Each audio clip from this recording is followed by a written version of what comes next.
Sure it went? Nope. I think it is. I think it's live. I think it's live. Okay, guys, we're live. Hi, guys. How are you? Just a hello first. Hello. For those that don't know, I'm Myk Simms, primarily advocating against vaccinations for the last, you could say, 10 years since my son was injured by vaccines. This year, we have the Australian government seems to have decided to take away our human rights, our freedoms, do whatever they feel is best for all of us here. And I'm trying to join together with as many people as we can, as many groups as we can, to find out what we can do together to, you know, get our human rights back or fight for our rights and our freedoms under the overarching banner of freedom of human rights. Today, I'm delighted to be here with Serene from Advocate Me and Graeme down the bottom.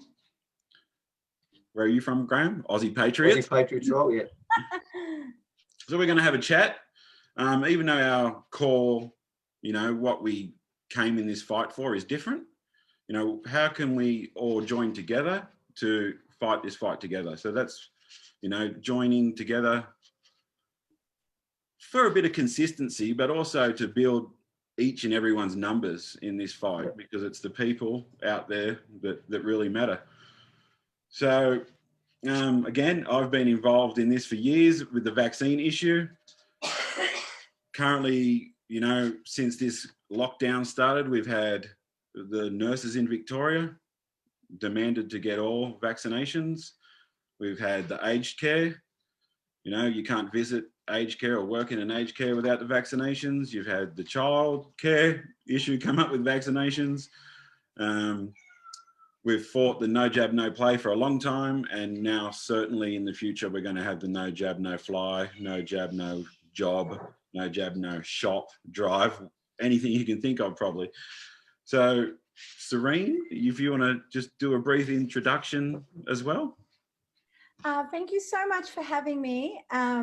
It's Mary Jane is one of my clients at our national class action that we've launched, and I know she has facilitated this opportunity to connect the dots, as she calls it, and you know, and create a platform where she can connect many different groups that have been working very hard to create change and influence others, and from all different perspectives. You know, we need to not be judgmental, and that's what I love about Mary Jane. She wants to take the judgment out of it and wants to create the opportunities for people to connect together. From my perspective, I'm a human rights lawyer, and you know, and I come from this from an angle of having worked with people who've been very much bullied in the system. I represent a lot of whistleblowers. I represent people against the machine, the government, people who may have been fine all their lives, and all of a sudden they're confronted with a corrupt decision from a bureaucrat, a government agency, a court, and they're confronted by this, and they're shocked by what they find, that in fact in this country there is a very, very concerted attack on the individual's rights. In many forums we see this.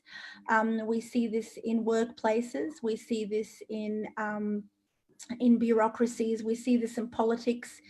Unless you toe the party line, unless you believe in the groupthink, you will be targeted. And I'm seeing an acceleration of this attack in many different spaces, and that includes attacks on people who are highly professional, people who may be police officers, people who are nurses and doctors at the front lines, people who you know, have set up companies, not for profit, and you know, have been working very diligently to try and help their communities, and they find themselves under attack.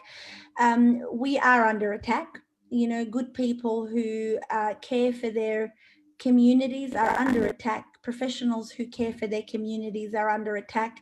You know, I've made it my life to represent those who, you know, who find themselves under attack. And I think that we need to now consolidate together. Because we're all under attack. That's what's happening. We're all under attack. Even those people who are in top positions, even the politicians, even those senior police commissioners, they don't understand that they are also under attack by this system. They're so blind and so conditioned and so, you know, so conforming to what they think the system is there to protect them because they've benefited from it up to this point, but they don't understand that it can switch very quickly against them in a moment. And this is where we really are talking about our degradation of our human rights. I mean, it is truly now come to a point, a peak point, you know, where the very few are controlling the masses in order to turn them against each other. That's what's happening. You know, the few have brainwashed the masses and they're using the masses against each other. And we as the masses have to wake up and realize those few can't dictate it to us. So the police officers have to wake up. The nurses have to wake up. The doctors at the front lines have to wake up. You know, enough is enough. Let's ask some questions and understand what are we, who are we, and where are we heading? Brilliant. Graeme? Okay, well, we've when I say we, there quite a few of us have been working for many years on understanding our Lawful Constitution Act of 1901, which was voted on by the Australian people as the rule of law and basically our highest law of in the land in Australia. And we've watched that systematically be eroded by politicians, you know, going back into the 30s, but more recently in 73 with the Whitlam government and in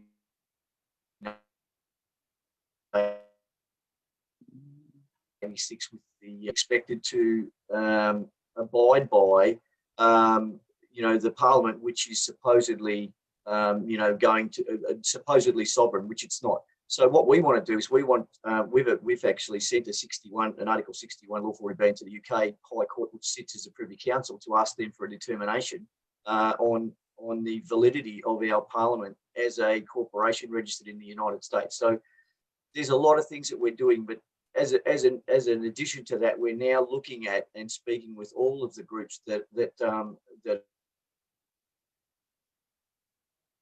around vaccination, you know, vax groups, 5G groups, you know, patriot groups, constitutional groups, people who just want freedom, and we're talking to them to find out, you know, what they want to achieve, and then we're trying to marry them up with the different actions around Australia at the moment, so that they can come to one place and get the information that they require. And everyone needs different education, different understanding, different information. But it's too much, and I think it overwhelms a lot of people. So the Aussie Patriots role is designed to pull everyone together and you know, find out what's happening and what they should be looking at, what they can do to help. Okay, yeah, we're losing you a bit there, Graeme, but we'll keep going. You both pretty much identified that the Australian government, the political and government organisations and departments have been corrupted and do not have the Australian people's interests at heart. Now, one of my concerns is that, I guess, as a conspiracy theorist, as I would be called, that we often said before a lot of these things, you could say predicted what was going to happen. We'll tell you that lockdowns were going to happen. We get called fearmongers. Then the lockdowns happen and the general population doesn't say, sorry, you were right. They say, oh, it's for the best, because that's what the government and media continually tell them. Masks are for the best. Lockdowns are for the best. The vaccine will be for the best. So even the people now that you see polls and 70% of the people are saying they won't get the vaccine, I'm sure once it's on the news and it's saying it's for the best, you can go back to normal once you get the vaccine. I think a lot of the general public will go back to that. What simple things have you guys seen that, you know, that the government has changed or the government has stopped doing what they should be doing for us. They're supposed to be working for us, but now it seems they're not. And the people that have just seem to sit down and take it, so to speak. What can we say to those people? You know, we've already got the people that believe us and believe this is, I won't use the word that starts with C, or that, you know, it's not a scam. I didn't say it was a scam or a hoax, but we know there's a lot of people on our side. But what do we say to the other people that are just listening to the TV and doing what they're told? Serene? Thank you so much for the question. This process of the decline of governance and the decline of responsibility for the people is linked to the concept of sovereignty. And I don't mean it in the, you know, federation sense. I understand the federation, all the states in the Australian Commonwealth come together to make decisions. I'm meaning it more in a sense of autonomy, free from foreign interference. And the lines have been crossed now in so many different ways that there has been an emulsion between the interests of private corporate interests as well as the interests of foreign countries that are rising powers, such as China, juxtaposed against very shifting sands of corporate interests that have changed over the last 10 years, where we've seen a shift very strongly towards giant tech companies and the technocrats, the rise of the technocrats globally. So Australia is a very resource-rich country. So for many of these interests that are operating on a global level, there is a lot to be gained from trying to get some resources in this country or placement in this country. It's far away, it's safe, it's a good strategic haven for a lot of these companies and for China. Okay, so it's a really big haven for China. It is a tapping point. I mean, if I was China, I mean, you know, and thank God I'm not, but, you know, if I was Xi, you know, and the rise of Xi, obviously, and his focus is that he wants his hands on the resources in Australia. Unfortunately, our bureaucrats, our politicians are very lowly characters. They've now, as a group of people, they are sellouts. They are sellouts. That means they just love to be in the front face. They love to create these links between these companies and these directors and these technocrats and the Chinese government. And it's this big soup of interests that are all mixing in together, and the lines have been crossed, okay? The lines have been crossed completely. And what I see is fundamentally is the loss of our patriotism, the loss of what it means to be Australian, what it means to be sovereign. That's truly what we've lost. And this is not an imagining, this is not a conspiracy theory, this is absolute fact. It can be very well traced. The rise of the technocrats and the rise of China as a new superpower in the world is creating shifting sands. It happens all the time, you know, and so we need to understand Port Darwin has been entered into in the lease, 99-year lease.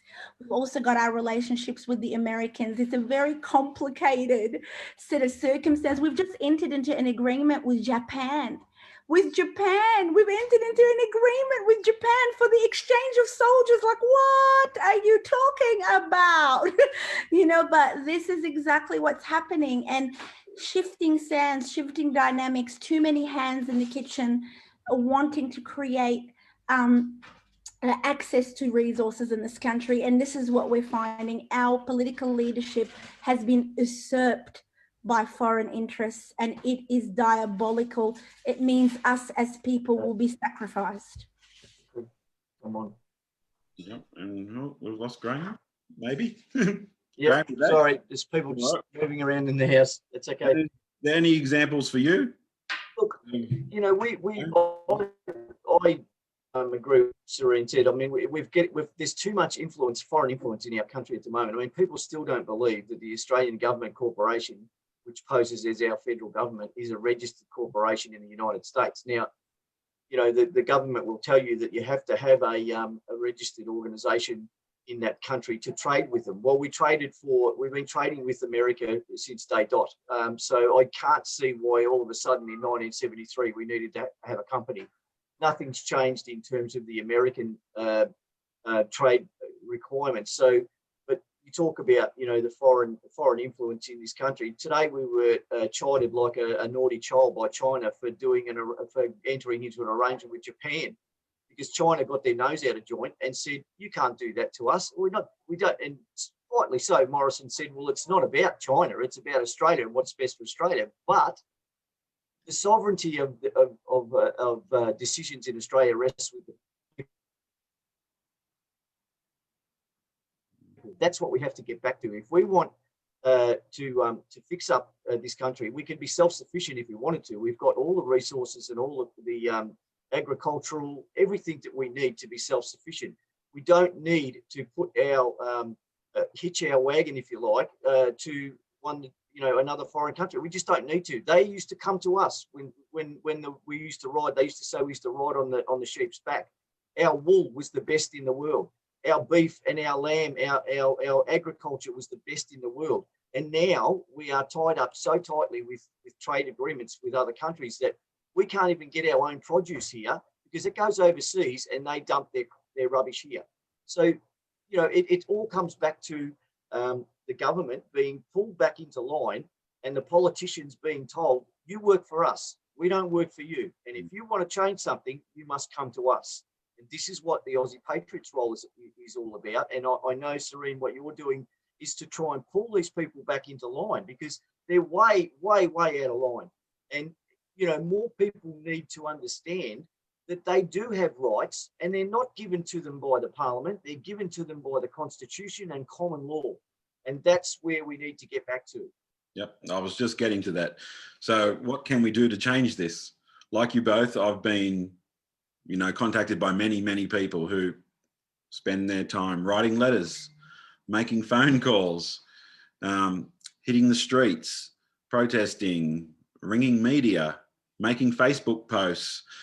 The common thing I hear is that none of it works. So no matter what we try, there'll always be people that go, it doesn't work.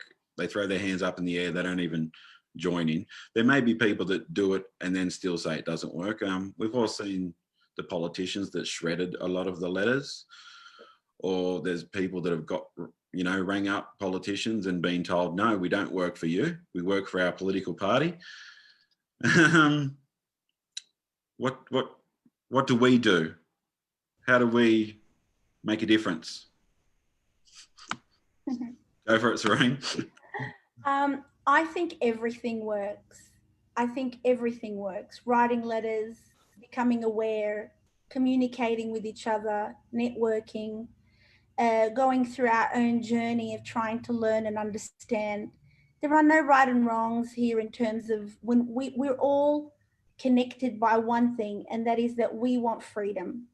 Freedom. We understand as humans, we know when freedom is being taken away from us, and our reaction to wanting to connect with the Constitution or connect back to the law and the common law, connecting back into the system, writing to our politicians and pleading with the people around us.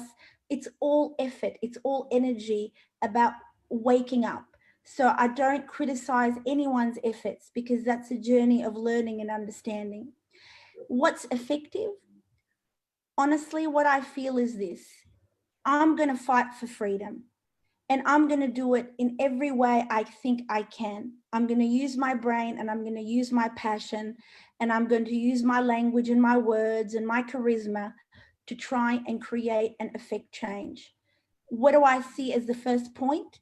It's unity. That's what's missing first. Is I'd like to bring people together, and I want to connect with no judgment. I don't want to judge people.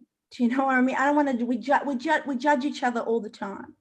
And I think the block of not being able to make change is really about us not being able to connect very well together.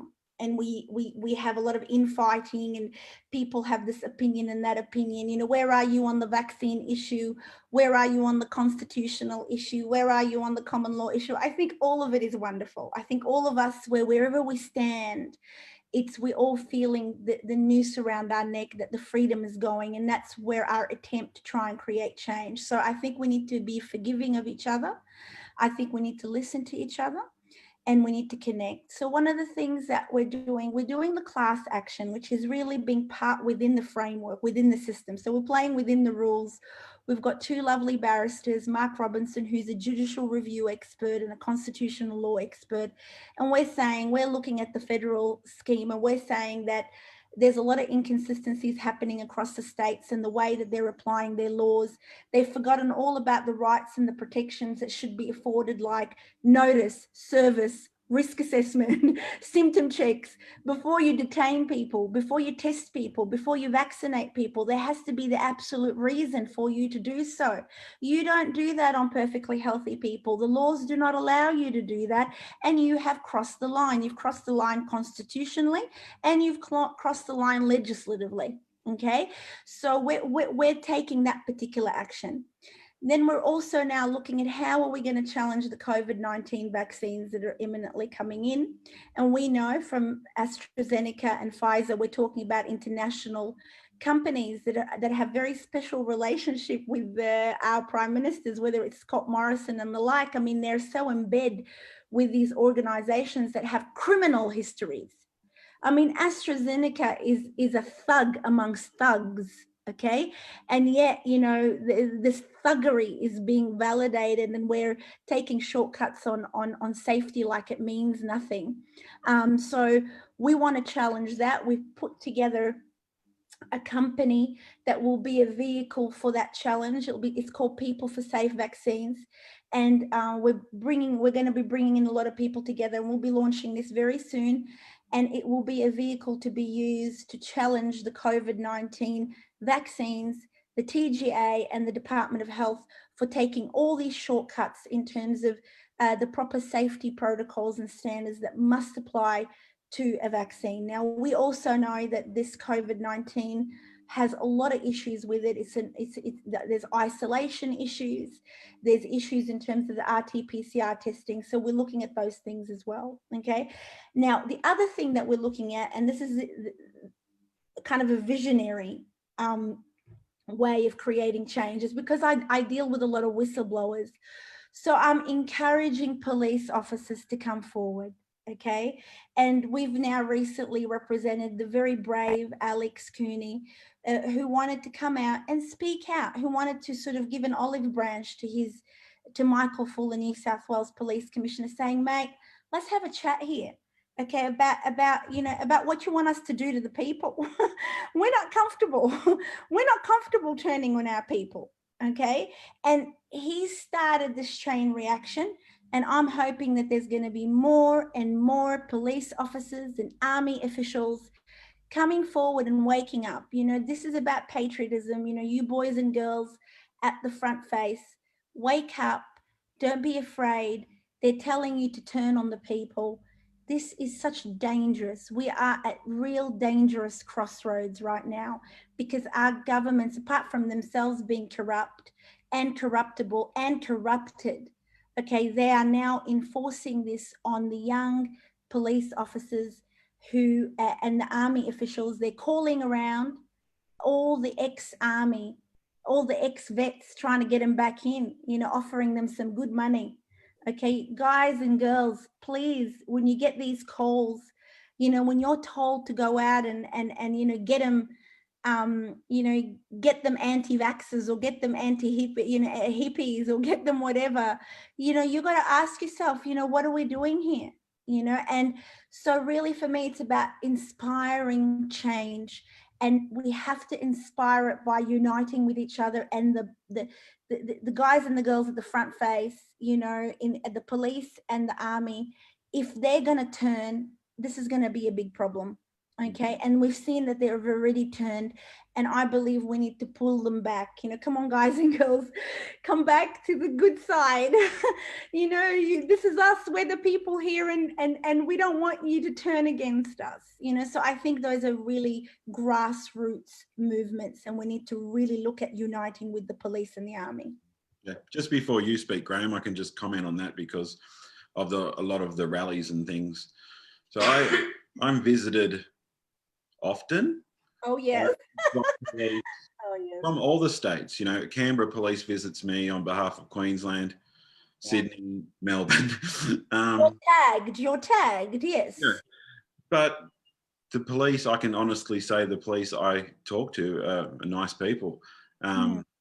They've said, obviously that's their job, but they've watched all my videos, they've looked at all my posts, and they agree with a lot, and they say that we agree. We can't publicly say that, and I'm not sitting there with a phone in their face. So I advise everyone that too. If you're going to get a different response when you're got a phone in their face, but I think it is the one-on-one interactions with the police, or what Matt's doing.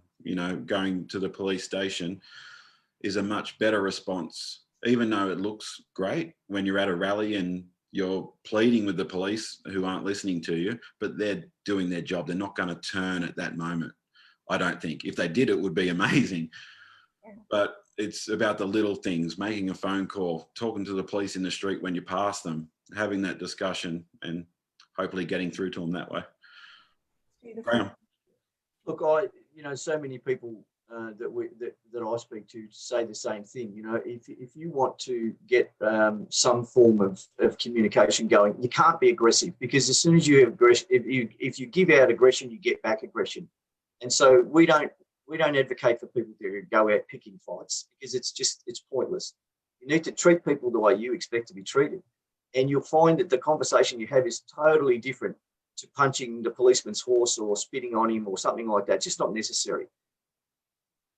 The other thing that we want to encourage people, obviously, to look at what you said, Serene, is uniting together, because when you write one letter, it might get shredded. But when we facilitate 50,000 letters to the same politician, it makes an impact, and they get nervous, because the one thing that worries politicians is numbers, especially if they're not good numbers. And so the unity of everyone is more important than in some instances than having all the information that you need to do something, because you get paralysis if you try and put it all in there. It just won't go in. Trust me, I've tried. It doesn't work. So what we want people to do is, by all means, research, find out what the Constitution says, find out what's happening in your state territory. Because in all states around Australia and the territory, their constitutions were set aside by the end of the 1980s, and they don't operate on the lawful constitutions anymore. And so they've made themselves sovereign, which means that in their minds and their understanding, they can do whatever they want, whenever they want, and we give them validation because we go to the polls and we re-elect them.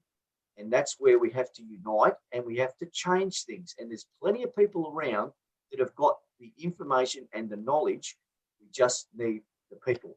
And, one of the things that we want, there's a lot of people out there now. I don't know whether your office is going to get bombarded, Serene, with infringement notices for not wearing masks, or, standing too close to get it to their mother, or something ridiculous like that. But they're all going to now, a lot of those people have been told, don't pay the fine and go to court. Now, the Attorney General in Melbourne the other day suggested that they wouldn't be prosecuting, but that's not a guarantee. That's just a verbalisation of one person's decision. It's not his decision. It's the corporation's decision of whether they take them to court and whether they prosecute.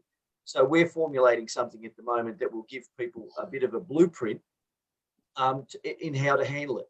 Now, we're not doing your job, Serene, and we don't want to be lawyers. But no, this is excellent, because, the infringement aspect, I wish I've got the resources to be able to handle that, but I just can't, it's kind of sitting right on the bottom of my list because, you know, then I've got the hotel detention and criminal prosecution for people who don't test, or, you know, forcing people to be examined and all the other issues. So definitely, well, we've got some people very skilled in and knowledgeable in our constitution, also common law, and also the legal system that we are currently, I suppose, subjected to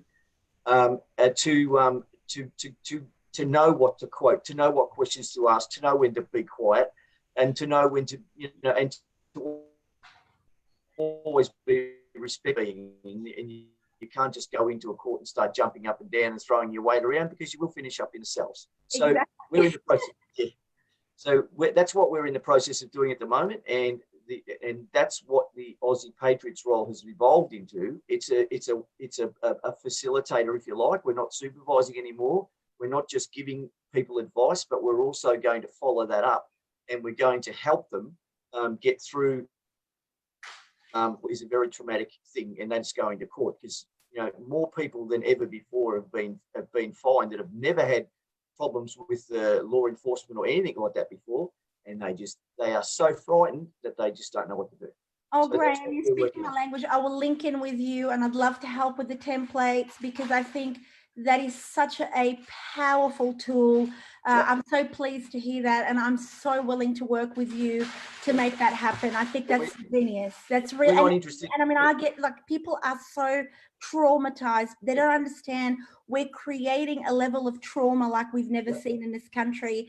You know, little old grandmas, you know, good little people, you know, who've never done anything bad, who just want to stand up for their rights, and all of a sudden they're confronted by police and they are crumbling.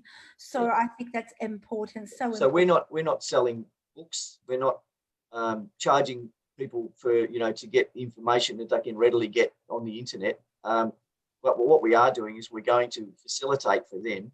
It's going to take us a little while to do it, but we know that come January, we think that's when the court dates will start to flow out.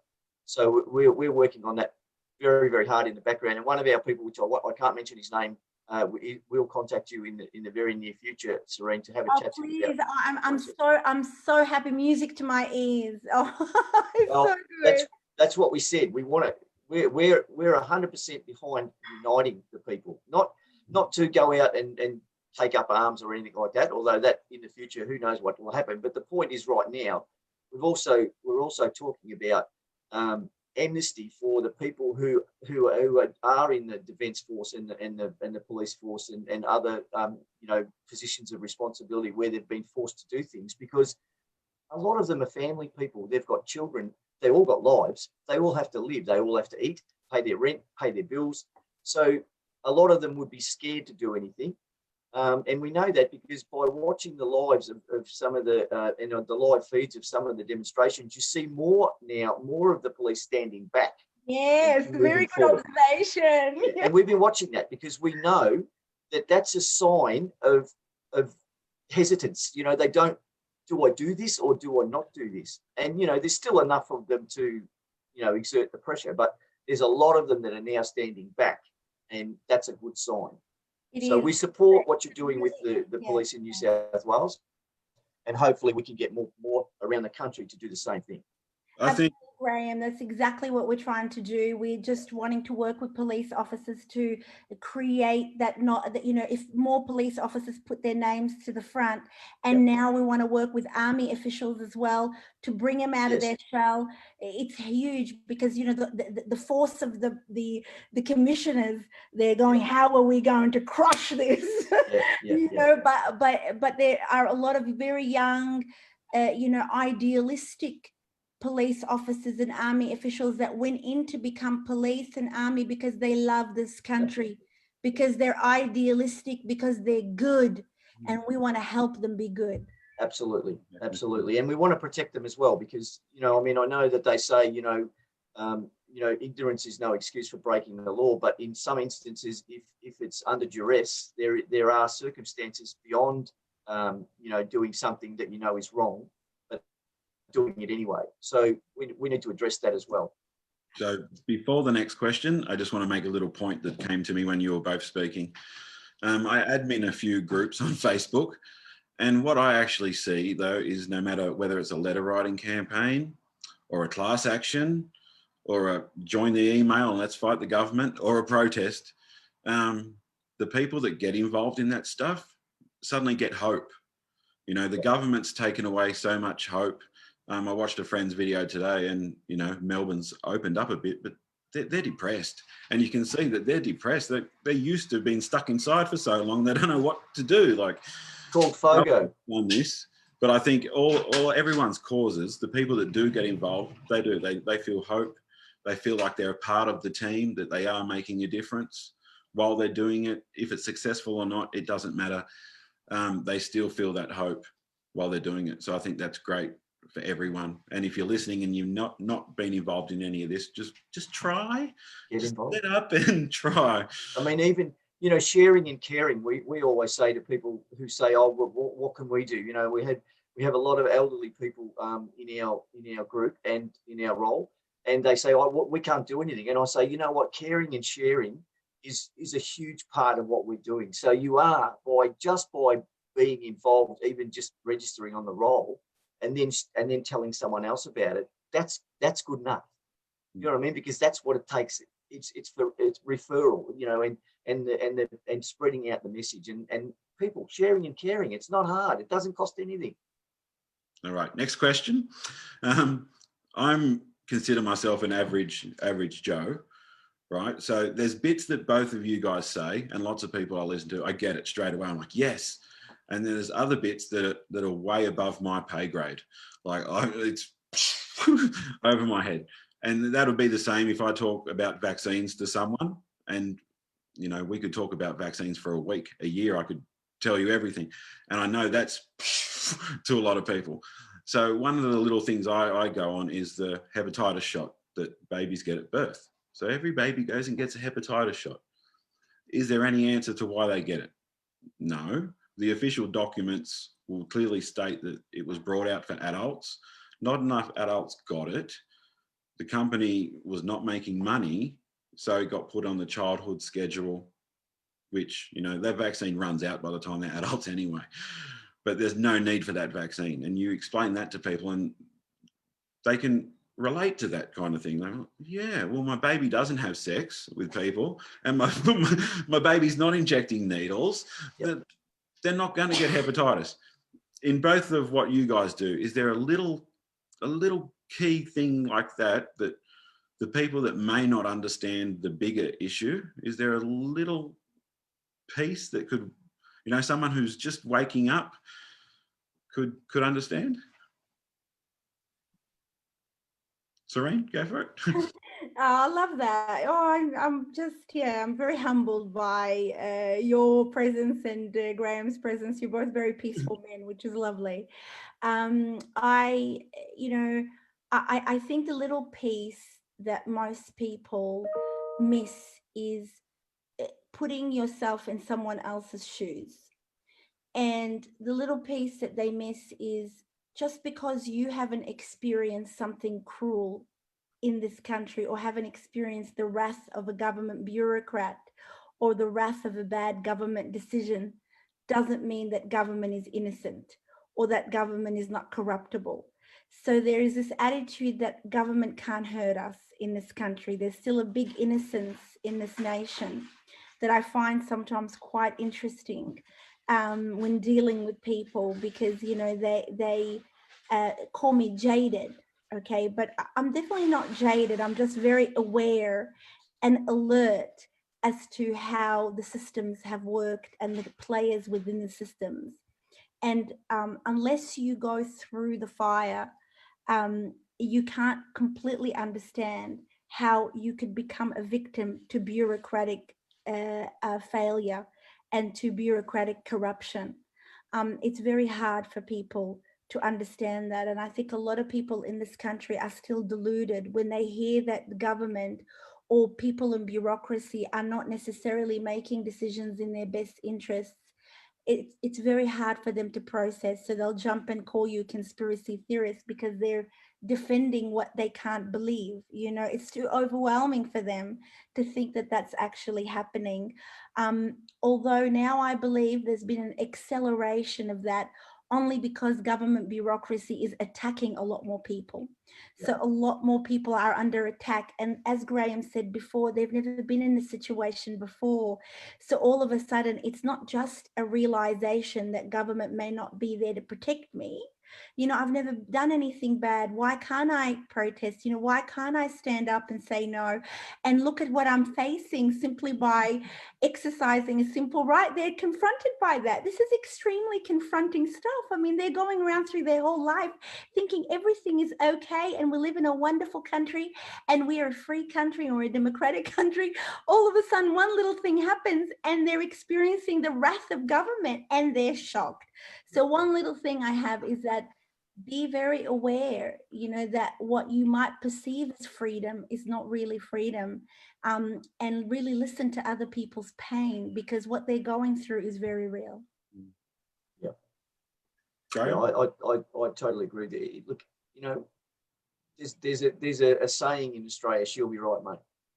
And the thing is that we've carried that through generation after generation after generation. And things were okay. There were things happening behind the scenes that we didn't like, but you know, things weren't that right. But when we were the lucky country and the sun was shining and everyone was making a lot of money and people had 2 or 3 jobs and they were happy and there was no political correctness, there was none of that sort of stuff. And things were okay, and they were a lot better. You know, could go out and, you know, down the shops and leave your front door open and the neighbours would keep an eye on you. Now you don't even know people next door, let alone 3, 4 houses down the street. Kids can't play in the street anymore. You can't pick up a baby's toy in the supermarket if you're over 50 without getting a filthy look from someone that thinks you've got ulterior motives.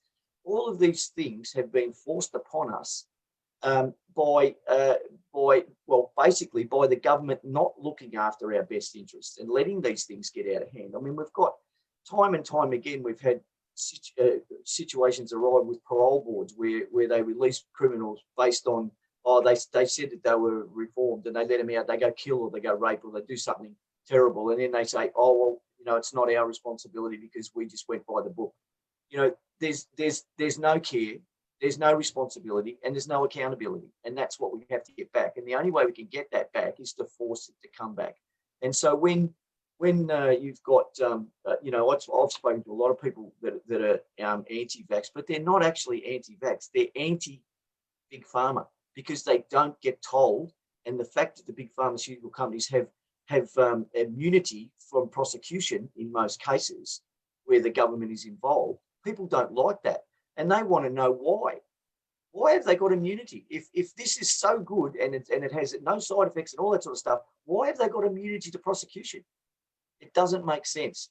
And so, and the same with what you were talking about, Myk, we're giving you this anyway because, you know, we have to do so many doses per month or whatever. They do the same thing with antibiotics, and they've done it so often now that antibiotics don't even work anymore. So, or in many cases don't work anymore. So it's not about the actual, I don't think it's about the actual vaccine or the antibiotic or whatever like that. It's about the transparency, it's about the choice, and it's about tell us why. And that's what we're not getting. And so if I can tell anything to anybody, it's think about all these things that you're hearing and just think for 1 second, what if that was you? What if it happened to you? What would you do? What would you want other people to do for you? And then act. Because it's all about the unity. It just comes back to that again. It's all about helping each other get what we all need so that we've got a better future. Yeah. So tough question now, or tricky question. And I wasn't going to ask it, but again, something popped up in one of my groups today. And originally I thought it was only something people like us dealt with, but now I'm seeing that everyone's dealing with this. So get ready. Okay. I began by saying that I've been in the vaccine fight for about 10 years. So that was my fight. You know, you kind of take ownership over your little fight and you have your little groups. Now this year, all these groups have merged together. So we have, like you said, anti-vaxxers, 5G, lockdown, rebels, rebellions, sovereign citizens, everyone and anyone fighting, but trying to unite together. It can be challenging, and some people are not always what they seem. Mm. So the issue that came up in one of my groups yesterday, that there's, I won't mention the group because I don't want to defame anyone, but there was a man in another group who has created a anti-lockdown group who has told them they cannot post about anti-vaccination because he's just against anti-lockdown, and he basically started the group because the pub was closed. So that was his fight. He was fighting for the pub to open. Do you know what I mean? And suddenly 10,000 people are in the group, and there's anti-vaxxers, there's Trump lovers, there's all this, and he wants to get out of my group. And us as people that speak out more, there's a lot of people that attack us.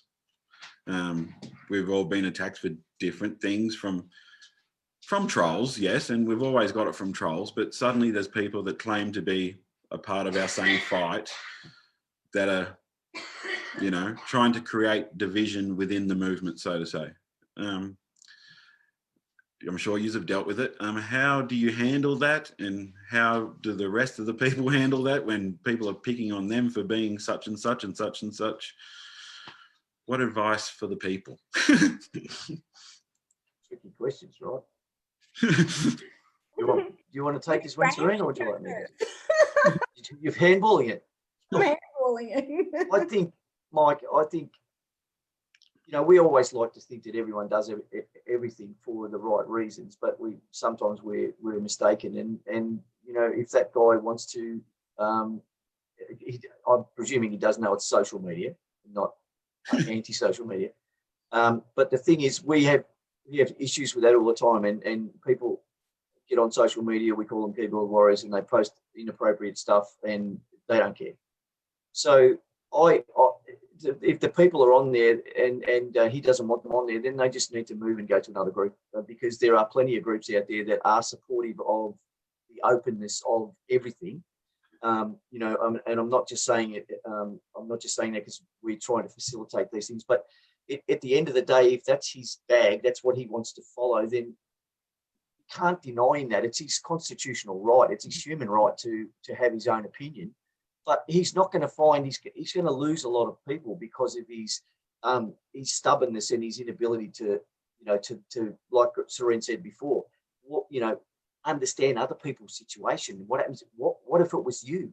You know, and people want to air their grievances, and some people just want someone to talk to, and that's another thing that we want to facilitate. The people out there that have got no one to talk to, there's plenty of people that will talk to them. So there's no real advice in that. There's just, if he doesn't want you in his group, go find a different group. Don't argue with people because it's not worth it. Yeah, it's a good answer, Graeme. Definitely. I mean, look, you know, I started the class action because of obviously clients coming to me, and you know, and I wasn't ever a really big social media person, you know, and this is very new to me.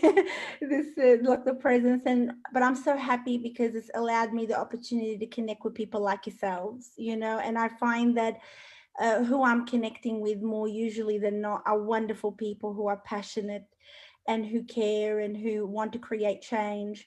And they're coming always from a personal experience that they've gone through that is tragic, that is tough, you know, and that's made them passionate about their issues, you know. And so, you know, I learned by listening to others and understanding what is important to them, you know, if it's the Constitution, if it's the common law, you know, if it's a particular understanding of how you interpret the Constitution, vaccine issues, where you stand on that. You know, I can understand, you know, I can appreciate right from an anti-vaccine parent who's had a vaccine injured child who's gone right into the information and the details, and they can break everything up for you, all the way to someone who's sitting there more lukewarm saying, you know, it's more about safety and I'll believe in these vaccines but not these vaccines. And you know what, I'm okay with that because I'm here to listen and I understand where that someone is on their particular journey. You know, I can't expect someone to just be having all this knowledge, you know, right away. You know, we've got to just be really patient with each other.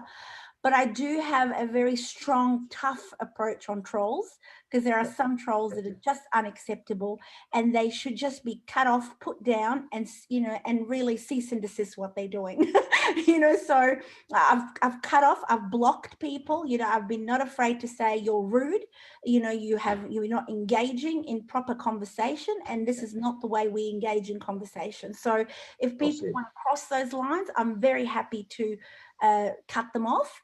And really it's about now us, like we're saying, we're all connecting with each other. We come from different experiences, but we really care because the big system is coming against us, and we need to unite. Exactly. Well said. Yeah, because at the end of the day, it's not them against sort of like a few people. It's everybody. Everyone is affected. They may not think they are, but they are. And this is what we want to make sure that they understand. Everyone is affected by what's happening at the moment. So on that, you guys, like a lot of people, so not everyone is out there on Facebook. And some people are out there on Facebook, but they don't have a following on Facebook. But they're out there every single day, sharing all your posts, Serene, or sharing my posts, or commenting on everything. They're putting in a lot of hard yards too, and that's appreciated, because without them, the word would never get out. I feel exhausted a lot of the time. I'm sure you guys do too, and them. So I thank you for all your work. And I guess, last question really, how do you deal with that when, I'm sure we all have days when we've had enough. We want to throw in the towel or give up. I hope I'm not the only one, but what do you do, or advice for other people that feel the same too, that they've had enough, they've fought this long and hard, they're done, people aren't listening? Look, I'm confronted by that question every day. A lot of people ask me, do you think you could win? It's winning. Do you think you could succeed? And I always ask the question back, what do you define as success? Or what do you define as winning? Yeah. Okay.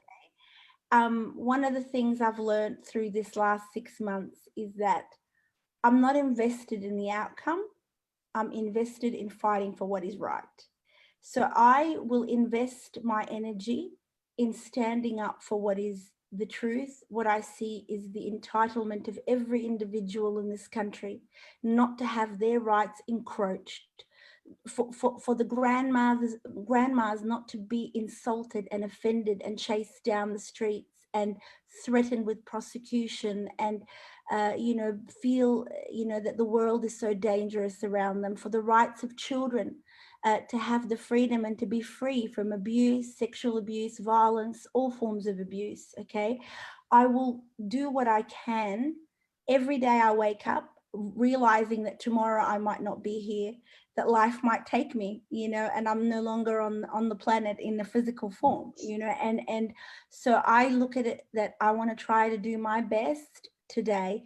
I will strategize, I will be clever, I will play my chess game, my chess moves. I will use my brain, I'll be strategic, I'll be militant if I have to. But I don't know. The answer is in my head. I don't know what the outcome will be. I don't know if we will succeed. I don't know if we will go into darkness and there will be our rights completely crushed, and that we will turn into civil war and things will go on their heads. I don't know if we will find a way out of this. I don't know. Okay, the answer is I'm happy to put that out into the ether and go, I don't know, but what I do know is I care. I care, and that's what I know. So I will work with what I know, and that is my heart, my willingness to make a change. I'm going to be strategic and try my hardest to line up everything so that I may win. And, someone looking at what I'm doing would say she's a winner. Do you know what I mean? And so, and because I know I'm smarter than all of the douchebags that are trying to rule us, I'm clever, I'm smart, I'm bright, and I'm strategic. But the thing is I may have all of those things for me, but I don't know if I could win at the end. Okay. Yeah. But I'm going to let go of that. Just let go and try my best in the moment. Yep. Yep. Well said. And there's a that is it in a nutshell. We don't know what's going to happen. We don't know what's going to happen with the Article 61 in the UK. We don't know whether they're going to answer us or just tell us to shuffle off back to Australia and be convict, descendants, or we don't know. But the thing is, what we do know is if we don't try, we'll never know. And so our commitment in our group, and I'm sure, Serene, I'm not speaking for you, but I think that you've just said it, is that we will do whatever we can do for as long as we can do it. And that's winning. And then hopefully other people will come along and pick up the mantle and the baton, and they will learn what we know and do what we do. And Myk, you're thanking everyone else, but you should give yourself a pat on the back too, my friend, because what you're doing is, it's fantastic. And there are a lot of people out there that are doing it. And I think we all do it for the same reason, because we want to see change, because we've all got children, grandchildren, siblings, husbands, wives, whatever. And we want to see a better Australia than what we've got now. And, that's basically what I would say to people. And how am I going? I'm doing all right. I go for a ride on my bike if I feel a bit put out, or I'll ring somebody that I know will listen before, sort of casting a decision on what I'm doing, or criticise me or anything like that. So I would say to people, if you're feeling down, talk to somebody, anybody. Just get on the phone, ring somebody, just have a chat. Don't talk about what you're not having luck with or anything. Just talk to someone, have a chat, and just chill. There's always another day tomorrow. Yeah, definitely. I was waiting for you to say watch the news or watch the TV. No, I watch the news now, because sometimes if I need a nap, I'll put it on and then I'll just drift off, because it's just ridiculous. I mean, especially when you talk about news, you go, it depends. People say to me, "Oh, did you see what happened today?" I saw it on the news, and I said, "Well, which channel?" And they said, "What difference does it make?" I said, "Because it's all different. It's the same story, but it's different. The facts are different. The reporting's different. Everything's different. So it depends on what channel you're watching, what newspaper you read, what magazine you look at. It's all, And it's there. It's designed to get people to watch, to get people to buy newspapers. It's not designed to inform you. If you want to be informed, there's plenty of information out there. And I know a lot of people don't like Google, but we used to use books. A lot of people don't know what they are, but they're about that thick, most of them, and they've got lots and lots of pages in them with lots and lots of printing on them. And you need to read them, because that's where you'll find the facts. Yeah. So I only advise people to watch the news if they want to know what the other side is hearing, which is sometimes interesting, because we in our echo chambers a little bit sometimes with the facts that we find, and I find it interesting to hear what the other side is hearing, what they're being told. And sometimes there's little truths in there. There's little bit of truths in there that if you pick them out, you're like, oh my God, they're admitting this, but then they're putting in their spin after it. But anything else you want to say, guys? No, just thanks for listening. And thank you both very much for coming on. Thank you so much, Michael. It is wonderful. I mean, I've heard so much about you from so many different sources. Some of it was good, Mike. Right, the police is tagging you. Don't worry, we're all on their monitor list, especially now they think that I'm the witch behind I'm broiling them all up. Crazy, isn't it? The witch is there trying to take over the police force. Yep. Well, This really, it's and my last message is, again, I'm reaching out to so many people who are in professional positions to come to us, to speak to us. If you're perplexed, if you're finding it so difficult, if you know information, that is very critical to enlighten others, find your voice. We will back you up. We will be your strength. We will fight for you. Just come forward, whether you're a nurse at the front lines, whether you're a doctor, whether you're a police officer or an army official, come forward. We need you. Yeah. And the other thing to tack onto that, Serene, is that for these people that are thinking about doing something, if you do the right thing, 9 times out of 10, you get looked after at the end. You're not persecuted because you've been doing something that you've been forced to do under duress. So trust in this, in the Constitution, trust in the people who are trying to help you, and just come forward and just talk. That's it. Thank you so much. Don't advise everyone. Well, I'll say to everyone too that both of their advice was perfect. Unite as much as you can. Talk to someone if you need them. Yep. Continue to contribute as much as you can and spreading the word about everyone's thing they've got going on.